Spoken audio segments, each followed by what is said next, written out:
ಧರ್ಮಸ್ಥಳದ ವಿರುದ್ಧ ಅಪಪ್ರಚಾರದ ಆರೋಪದ ಅಡಿಯಲ್ಲಿ ಶಿವಮೊಗ್ಗ ಜೈಲಿಗೆ ಆರೋಪಿ ಚಿನ್ನಯ್ಯನನ್ನ ಶಿಫ್ಟ್ ಮಾಡಲಾಗಿದೆ.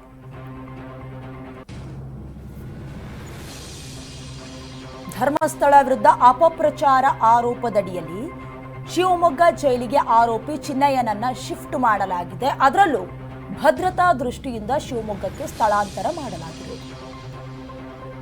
ನ್ಯಾಯಾಂಗ ಬಂಧನಕ್ಕೆ ನಿನ್ನೆ ಕೋರ್ಟ್ ನೀಡಿತ್ತು, ಆದೇಶ ಹೊರಡಿಸಿತ್ತು. ಬೆಳಗಿನ ಜಾವ 1:20 ಚಿನ್ನಯ್ಯನನ್ನ ಜೈಲಿಗೆ ಶಿಫ್ಟ್ ಮಾಡಲಾಗಿದೆ. ಜೈಲಿನ ಕಾವೇರಿ ಬ್ಯಾರಕ್ನಲ್ಲಿರುವ ಚಿನ್ನಯ್ಯ ಸುಮಾರು 850ಕ್ಕೂ ಹೆಚ್ಚು ಖೈದಿಗಳಿರುವ ಶಿವಮೊಗ್ಗ ಜೈಲಿಗೆ ಶಿಫ್ಟ್ ಮಾಡಲಾಗಿದೆ.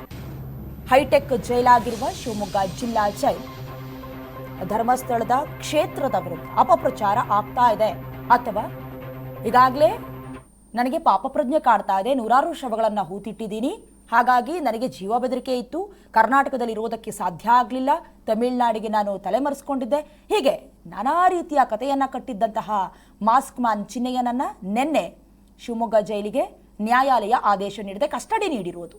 ಯಾಕಂತ ಹೇಳಿದ್ರೆ ಈ ಹಿಂದೆ ಕೂಡ SIT ಅಧಿಕಾರಿಗಳು ತನಿಖೆಯ ಹಂತದಲ್ಲಿ ಕೆಲವೊಂದಷ್ಟು ಎವಿಡೆನ್ಸ್ಗಳನ್ನು, ಸ್ಟ್ರಾಂಗ್ ಎವಿಡೆನ್ಸ್ ಅನ್ನು ತೆಗೆದುಕೊಂಡಿದೆ.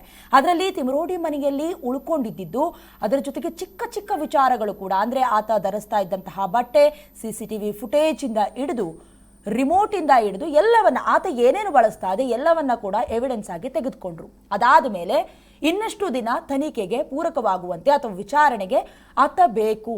ಯಾಕೆ?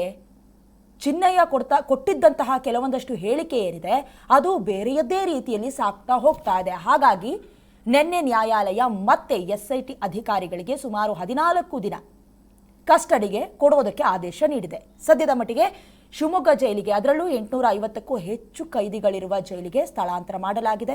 1:20 ಚಿನ್ನಯ್ಯನನ್ನ ಜೈಲಿಗೆ ಶಿಫ್ಟ್ ಮಾಡಲಾಗಿರೋದು. ಭದ್ರತೆಯ ದೃಷ್ಟಿಯಿಂದ ಶಿವಮೊಗ್ಗಕ್ಕೆ ಸ್ಥಳಾಂತರ ಮಾಡಿರೋದು. ಅಂದ್ರೆ ಅಲ್ಲಿಯೇ ಲೊಕಾಲಿಟಿ ಕೊಟ್ಟರೆ ಮತ್ತೆ ಬೇರೆ ಬೇರೆ ಆಂಗಲ್ಗಳನ್ನು ಪಡ್ಕೊಳ್ಳುತ್ತೆ, ಮತ್ತೆ ಬೇರೆಯವರು ಬರ್ಬೋದು, ಮೀಟ್ ಮಾಡಬಹುದು, ಅಥವಾ ಆತನ ಮೈಂಡ್ ಸೆಟ್ ಕೂಡ ಚೇಂಜ್ ಆಗುವ ಸಾಧ್ಯತೆ ಇದೆ.